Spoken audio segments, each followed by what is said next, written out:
Hey guys, it's Will. It's Hong Kong Cinema Appreciation Society. Welcome back to the channel. If you are new to the channel, welcome and thank you for finding us. If you give us a sub and a thumbs up and a comment and all that fun stuff, it would be much appreciated. We are coming to the end of 2022, and what that means is end of the year list. So I've already done my list of my 10 favorite first watches for Hong Kong cinema for 2022. These are movies that are new to me, not necessarily movies that came out this year. And so I will now be doing that for non-Hong Kong films. And you may be saying, well, wait, Will, what the hell? It's a Hong Kong movie channel. I know. But when I talk about non-Hong Kong films, people tend to like it. They get excited. We all like movies beyond Hong Kong cinema. We are all here because we like Hong Kong cinema, but we like other stuff too. And it's fun to talk about other stuff as well. So if you're not into this video, if you're annoyed that it's on this channel, feel free not to watch it. I do thank you for watching this far. And otherwise, let's just jump right into the video. So at number 10 for my top 10 non-Hong Kong first watches of 2022, I have The Shop Around the Corner. This is just a really great old school classic romantic comedy. If you're unfamiliar with this film, it came out in the 1930s, I believe, late 30s. Stars Jimmy Stewart, and it's a Lubitsch film, I think, an Ernest Lubitsch film. And my parents sent me the Blu-ray because I asked for Christmas last year and for my birthday this year, I asked for old Hollywood movies. I've been watching a lot of old Hollywood movies. Recently, I read a book about old Hollywood. I've just been really into it. I love Cary Grant. I love Jimmy Stewart. I love like the Frank Capra movies and like stuff like The Maltese Falcon and Casablanca and like all those movies. And I just want to see more of that stuff. And so my parents sent me The Shop Around the Corner. And so if you're unfamiliar with this film, Jimmy Stewart and I can't remember the name of the woman who's in the movie, but the two of them are salespeople in the same shop, and they can't stand each other. But they've both fallen in love with people via letters. Like they have pen pals, and they fall in love with their pen pal, and they turn out to be one another's pen pals. So they can't stand each other in person, but they've fallen in love via these letters they're writing each other. And it's actually the movie You've Got Mail with Tom Hanks and Meg Ryan is a remake of this movie. So if you've seen that movie, you'll be kind of familiar with the plot here. But I just thought it was a very charming movie. It's a very sweet movie. It's a very romantic movie. It's got great characters. It's got great acting, and there's just nothing not to like about it. I love those old romantic, like screwball type of comedies, like movies like Bringing Up Baby and His Girl Friday. And I mean, the list of those types of films, like Palm Beach Story is kind of like that too. The list just goes on, and I just love those movies. So I really, really enjoyed the crap out of this one. That's number 10. At number 9 on my list of my top 10 Hong Kong watches, non-Hong Kong watches, of 2022. I think this is, let me look at my list, but I think this is the only movie on this list that came out this year. Most of these movies are older movies that I finally caught up on. Obviously, Shop Around the Corner being almost, it's like 90-something, 80-something years old, right? The movie is A Trip to Infinity. I should say the name of the movie. It is a documentary. It is on Netflix, and it is about the nature of infinity. And so what they did was they went around and they interviewed mathematicians and scientists, primarily physicists and cosmologists and like theoretical physicists and people like that, about what infinity is. What is it numerically? What is it as a concept? Does it exist as a reality? With the physicists, it was like, what is it in terms of time, history, the scale of the universe, space, things like that. And I'm really into like theoretical and physics and quantum physics and classical physics. Like I've been reading a lot of books about this recently. I read Feynman's book, which is Richard Feynman, who is a physicist who worked on the Manhattan Project and all this other stuff. And I read 2 books by Carlo Rovelli, who's an Italian physicist. One is called 7 Brief Lessons in Physics, and one is called The Nature of Time, I believe. And I'm currently reading a book by someone who is in this movie. His name is Anthony Aguirre, and I think he's the head of the physics department at UC Santa Cruz. He's in California. And his section of this movie blew me away. So what this movie does is they interview people, and then they make animated short films to go over the interviews that visualize the concepts that they're talking about. This movie just blew me away. But the book I'm reading right now by Anthony Aguirre is called Cosmological Koans. And he uses the concept of the koan, which is this Japanese Zen Buddhist concept.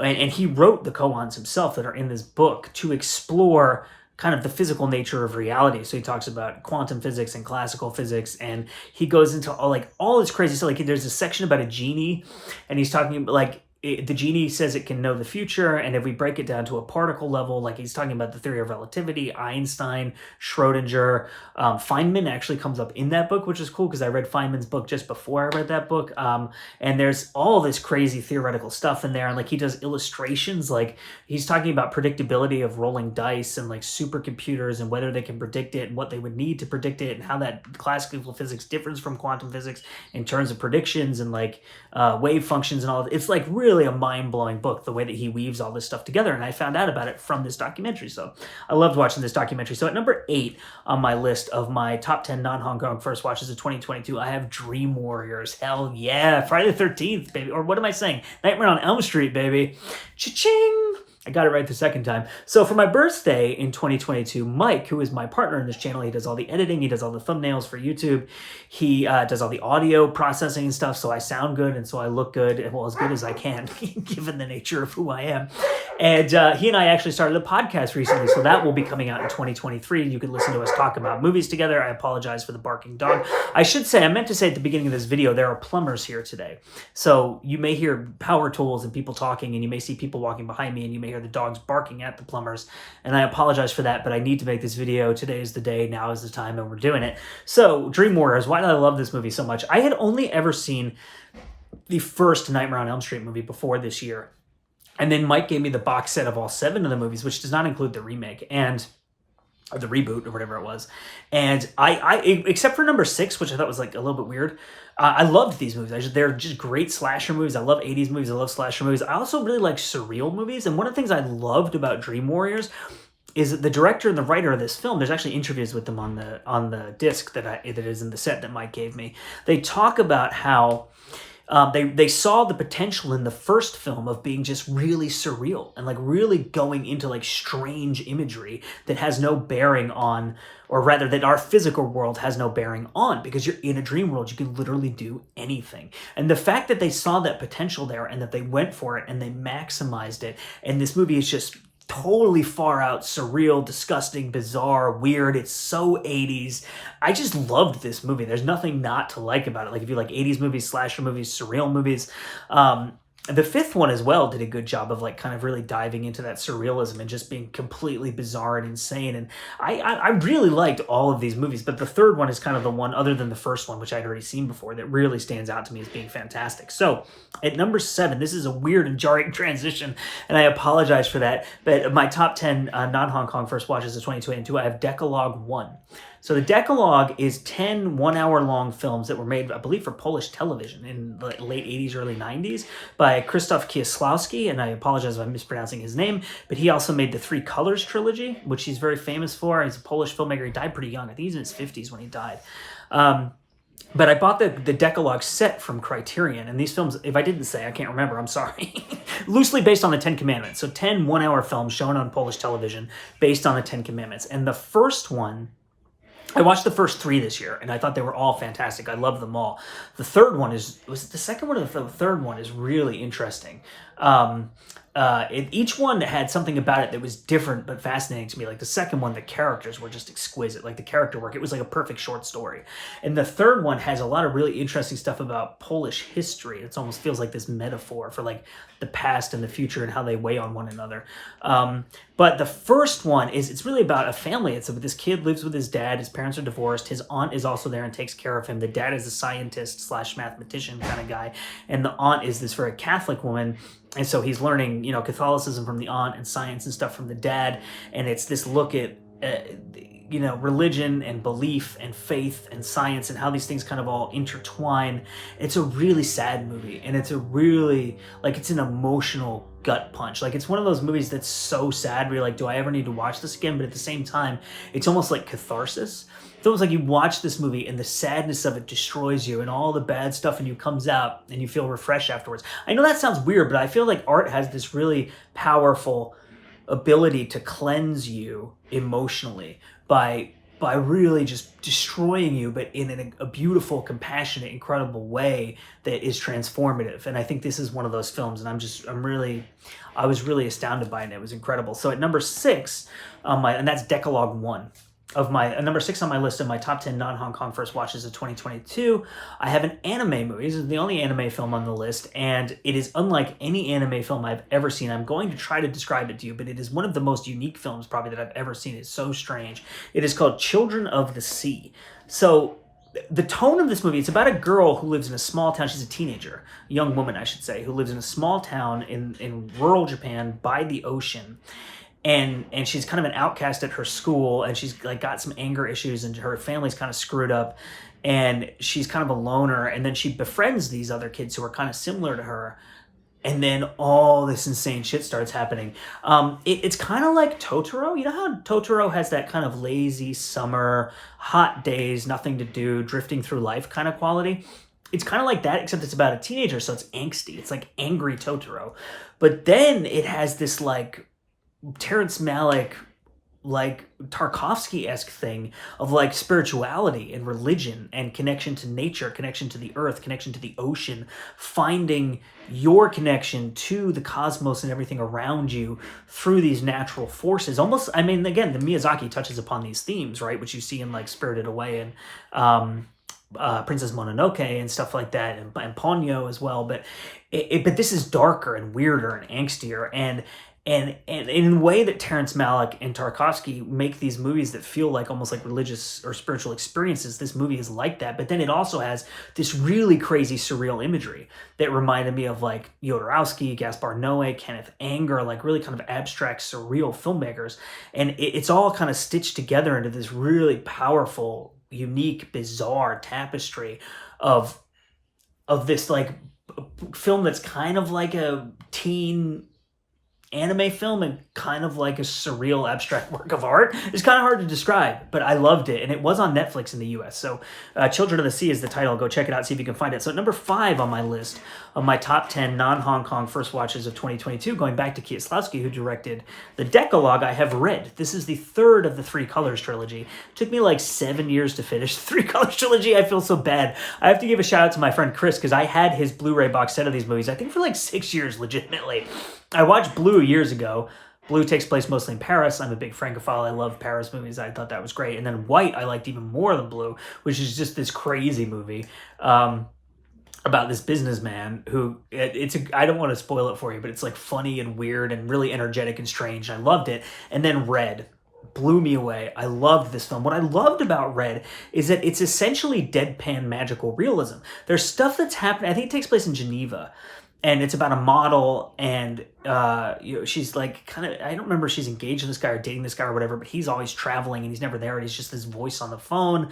And one of her neighbors she keeps having these run-ins with, and then there's this old man whose dog she finds. She hits his dog, and she finds the dog, and she brings it home to him, and then she kind of becomes friends with him, but he's kind of like weird and kind of a little bit cranky old man, but she kind of becomes friends with him. And it's about these relationships between these people who all revolve around this woman who is the central character, but it seems like something strange is going on. Like it's shot and made and plays out like a realist drama, but it's not. And you can kind of tell it's not. Like there's weird things happening where you're like, it doesn't quite make sense. But then at the end, it kind of drops all the answers on you. And it turns out that it's kind of like this magical realist like fable, but made like a realist drama. And it's just really incredible. And I love magical realism. One of my favorite writers is Reynaldo Arenas, who's a Cuban. He was a Cuban novelist. And like he books like Singing from the Well and Hallucinations. And like a lot of his other stuff kind of touches upon, I mean, Singing from the Well is like pure magical realism. Old Rosa, he has like a lot of magical realism in his work. And I love that style. And this kind of like takes that kind of generation of Latin American magical realist writers from whenever that was, like 50s, 60s, 70s, and it puts it in a European, what appears to be realist drama from the early 90s, mid 90s. And it's just, I love the way it worked. I loved the way it tied the whole Three Colors trilogy together. It relates back to the first two films.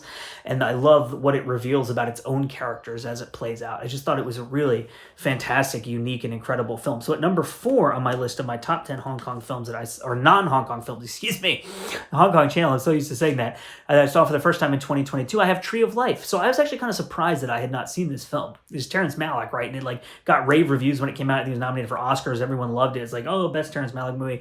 So I saw The Thin Red Line, I think when I was 15 that movie came out. blew me away. Like, I was like, what is this movie? I've never seen anything like this. I don't know what the hell is going on, but I know it's incredible. And that was a movie I watched over and over again that has had a really big impact on my life. And just like, this is before I'd seen any Tarkovsky movies or anything like that. Terrence Malick was really the first filmmaker whose work I saw where I could see that he was going for this something like kind of almost spiritual, like this transcendent experience through art, through cinema, that would be like a spiritual or religious experience. And that really profoundly affected me, because I've always kind of felt that type of relationship with really powerful art. And to see a filmmaker who's very deliberately trying to do that or to explore that, I thought was really incredible and powerful. And Tree of Life to me is like his ultimate statement on that, on cinema as like a religious or a spiritual experience. Now, I will say the first 10 minutes of this film or so with the Sean Penn stuff didn't really do anything for me, and I was not interested in it. And then the last like 10 minutes where all the characters are on the beach, it's kind of like a coda to the film. Those two sections I did not like at all. So there's like 20 minutes of this movie where I was like, what is this? But the central chunk of the film, which is about 2 hours. Now, I should say there's a 3-hour cut of this film, which I have because I got the Criterion Blu-ray. But I did not watch I was like, let's just do the theatrical version and see it, and then I'll do the other one later. The central chunk, which I think is about 2 hours of this film, was just astounding. Like the emotional power of it, the beauty of it, the examination of families growing up in the suburbs of America. Obviously, it takes place in Texas, and I'm from New Jersey, and then I also lived in Vermont, but I very much grew up in the suburbs, and that American experience and the family, and having I have 2 brothers, and it's all, you know, about these kids and brotherhood and neighborhood friendships, and like it's just, I thought it was a really profound and beautiful and incredible film, and it really affected me, and it was one of those movies where like I couldn't stop thinking about it for a little while after I saw it. So we're about to get into the top 3. Before I do that, I've got some honorable mentions that I do want to shout out. My number 1 honorable mention is Let the Right One In, another one where, if you can believe it, I had never seen this film, even though I love vampire movies, slasher movies, like, you know, art house movies. I like Scandinavian movies quite a bit. This is a Swedish vampire movie that I think is about 10 years old at this point. It came out in 2012-ish, 2008 even, 14 years old. Came out a while ago, and I'm surprised it took me so long to see it. But what was so good, this movie almost came at number 10. I was debating this and Shop Around the Corner, and I was like, I enjoyed Shop Around the Corner more, even though Let the Right One In maybe, arguably, conceivably, you could say is a better movie. So I put Shop Around the Corner on there. This movie is about a kid in Sweden who's, I think he's like 12, he's like middle school age, and he's getting bullied by these mean kids at his school, and his parents are divorced, and his mom is like out a lot, and he doesn't see her a lot. He just kind of comes home to like an empty apartment a lot of the time, and he ends up meeting this other girl in his apartment building who has recently moved there, who he becomes friends with, who is a vampire. And what I loved about this movie is there's no gimmick about the vampire thing. It really is a movie just about these 2 kids who are both outcasts, who both have emotional trauma in their past, who are both struggling to fit in, who both don't really know where they belong in the world, finding one another and connecting and helping one another. And I thought it was a really, really interesting take on like the whole vampire thing. And I've gotten really into like Danish and Swedish movies recently. I haven't seen as many Norwegian films, but Danish and Swedish movies, like the past 5 or 6 years, I've gotten like really into, and so it was really cool to see another Swedish film that I really loved. I also put Barbarella on here with Jane Fonda. Hell yeah, the 60s insane sci-fi extravaganza, which I noticed more than a few similarities between that and Demolition Man. And so I wonder if the people who made Demolition Man weren't watching Barbarella and taking notes. But I had never seen this movie before, but obviously it's a movie with such a reputation. I've known about it since I was in high school, and it was on TV over Thanksgiving, and I was like, let's watch Barbarella. And it's so much fun. It's so crazy. It's just totally far out there. It's got that 60s, like swinging 60s sexuality thing going on, and a metaphor for sexual oppression and the patriarchy oppressing women and all. It was like a great movie, and it was really fun and bizarre and crazy, but also had a lot of interesting things to say about America and society and stuff like that. So I enjoyed it. And then my other honorable mention is actually a children's movie, because I watch a shitload of children's movies with my kids, and the one that really impressed me this year, and you might be surprised to hear this actually, some people really didn't like this movie, is Onward, the Pixar film. This is a film about like basically a Lord of the Rings type of world, like a magical world with wizards and elves and orcs and all this stuff that becomes basically like American suburbia. The magic in the world is lost, and everyone is just working crappy, boring jobs and going to school and stuff. And there's these 2 kids. One is a teenager, and the other one I think is maybe around 20 or early 20s. He's the older brother. And they somehow get a hold of this like magical staff, and they their father has died. They bring half of their father back to life, but the staff runs out of magic, so they have to find another magical stone to bring the rest of their father back to life within 24 hours or he disappears forever. It's a really fun quest movie. Like, I really like Lord of the Rings. I like fantasy movies, and the older brother is like almost basically like Jack Black. You know, I think Chris Pratt did the voice, but he's basically Jack Black. Like, he loves heavy metal and he plays Dungeons and Dragons and he drives around this old beater van named Guinevere and shit like that. Like, I really like that like nerd heavy metal, like Magic the Gathering type of aspect to it, because I'm into that kind of stuff. But I also thought this was I think, if I'm not mistaken, the director made this movie about his own experience of his dad dying when he was young, and I thought that aspect of it was handled really, really well. And a lot of movies that deal with the death of parents and that deal with children who have lost parents especially, I find don't really hit the mark. It feels cheap.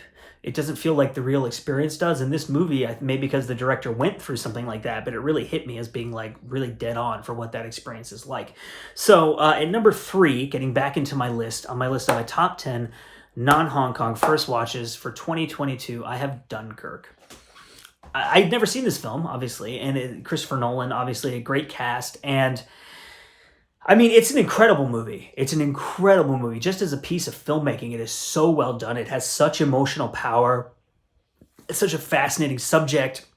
It's not afraid to be a really dark film, but it's also a film with a lot of hope in it. It kind of vacillates between those two in this really powerful way. I mean, I have this type of film I kind of have an emotional investment in, because if you don't know, I'm a British citizen. I'm American citizen and British citizen. And obviously, I grew up in the States, but my mom's from England. And my grandparents were teenagers during the war, so they were living in London like during the Blitz and everything. And my great-grandfather was a policeman in London during the war, and he was one of the watchmen for the Blitz, for the Nazi air raids. Like, he would ring the bell if you saw the planes coming, or sound the siren or whatever it was.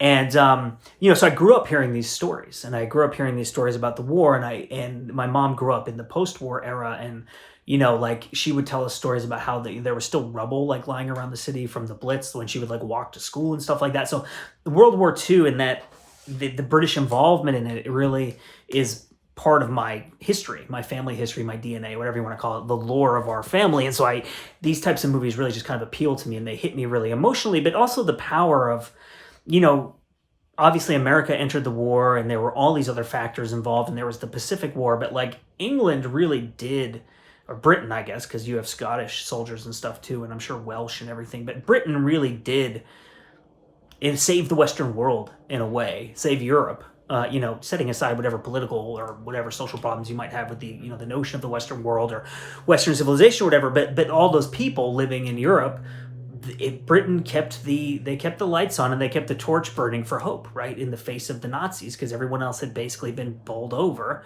and steamrolled and invaded and destroyed, and they kept going and they held out, and then America entered the war and things changed. And this is a really powerful, I think, examination of that, and shows you how close they were to not being able to do that. It was a very, in the darkness of that time. So it's just a really powerful movie. So at number 2, I cheated. I have 3 movies. It's a trilogy. These are French films from the 1930s. I had never seen them before, never even heard of them. I took a chance on them. I bought them in the Criterion 50% off sale in February.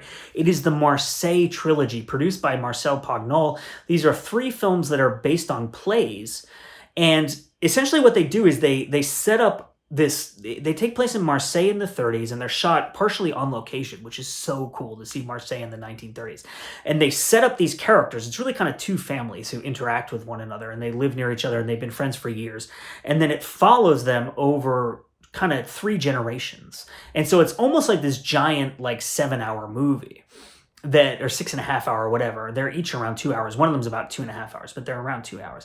And they're basically comedy. They're like these really beautiful humanist comedies. And if I were to point to any movie and say, that's what I love about cinema, in terms of like the joy of it, the way that it can express things over periods of time, the way that it can examine generations, sadness, hope, comedy, love, to capture a moment in time, that generation of people in France, and the generational shift between the early 20th century like World War One, the kind of nihilism that came with that, and the older generation of the old world and the romanticism of it. And I just thought, that I would point to these movies. They're just so beautiful and incredible and funny. They're really funny. Like, they are laugh out loud funny. Like, they are hysterical. And people die and people are born, and there's one kid who's born, I think, in the second movie, who's like in his 20s in the third movie, so you see his whole life unfolding. And they're just really beautiful, compassionate, powerful films, but that are just really joyous and incredible, and I love them so much. And so if you're a fan of that type of filmmaking, I highly recommend you go and check those films out. So at number one, I have a movie that's actually very different. It's very dark, it's very violent, it's very disturbing. It's by a very famous filmmaker, and I would go so far as to say that this is my new favorite movie of his. And this is a guy who's directed, I don't know, 6 or 7 like movies that I think would be undisputed masterpieces. Anyone who loves cinema would tell you the director is Martin Scorsese, and the film is Silence. This movie just, like, I could not stop thinking about this movie for weeks after I watched it. It was astonishing and astounding and destructive and cathartic and brutal. And it kind of reminded me of Come and See. It's not similar to that film. Ron would be another example, the Kurosawa film, where that's a movie that just, like, destroys you, but in the best way possible. And again, I talked about catharsis with Decalogue. So what this movie is about, and I'm gonna try to articulate why it was so powerful to me. You have these 2 Portuguese Jesuits whose teacher has gone missing in Japan at an era when the Japanese have outlawed Christianity, and they're killing Jesuits, and they're killing Japanese Christians too. They go to Japan to find their teacher because there's a rumor that he's renounced Christianity and is living as a Japanese person now, essentially. So they go there to find him, and what they find is like the bleakest world you could possibly imagine, where the Japanese are... So basically, the Japanese authorities, the samurai and whoever else, they're going around town to town, and they're saying, like, we heard you're Christian. You either have to renounce Christianity and step on an image of Christ, or you're going to get executed. And they crucify people, they drown people, they burn people alive, they cut people's heads off. Like, it is so bleak. It is one of the bleakest movies I've ever seen, and that's why I mentioned Come and See. Like, it's that level of darkness and bleakness and brutality. But in the midst of this, you have these people who have this faith, this genuine faith, and the movie is called Silence because it's the silence of God. God does not answer you. You do not hear God's voice. You do not know if God is hearing you. Your voice may be as much a silence to God as God's voice is a silence to you, right? But what's so powerful about this movie is that the central character is played by Andrew Garfield, essentially has to decide whether he should convince Christians to renounce, in theory, to say, no, I'll step on Jesus, I don't believe in God, and then to go and practice in private and basically throw away what they believe in, or to be killed for what they believe in. Right? And it's this thing of, like, the Japanese people tell him, we want to believe in an afterlife. We want to believe in heaven. Our life is horrible. Like, there's famine, there's destitution, there's these marauding samurai who are going around killing people. Like, we live in a world that is hell. But we believe that if we're good people, we will go to heaven and life will have meaning for us. So does this character say, okay, I will not take away your belief. I will allow you to believe in heaven. I will allow you to believe in a better life in God. I will allow you to have hope and to know that you will be with the Lord in heaven and all this stuff, but they're going to kill you. They're going to crucify you. They're going to burn you. They're going to cut your fucking head off. Or does he convince them to renounce and thereby save their lives, even though he strips away what they believe in and what gives their lives meaning? And that central conflict of his, that moral conflict, is so powerful and it's so intense. And I just thought this movie was so profound and astounding. And, I lived in Japan. I love Japanese cinema. My English half of my family is Catholic. And so I was like kind of raised Catholic. They're not like super strict. Like my mom wasn't like one of these people who was like, you have to go to confession, all this shit, right? But I was like essentially raised Catholic. I was baptized Catholic and everything. So there's a lot of themes in this movie that appealed to me personally, specifically. But I just thought this was such an astoundingly powerful film that just blew me away. It's Silence.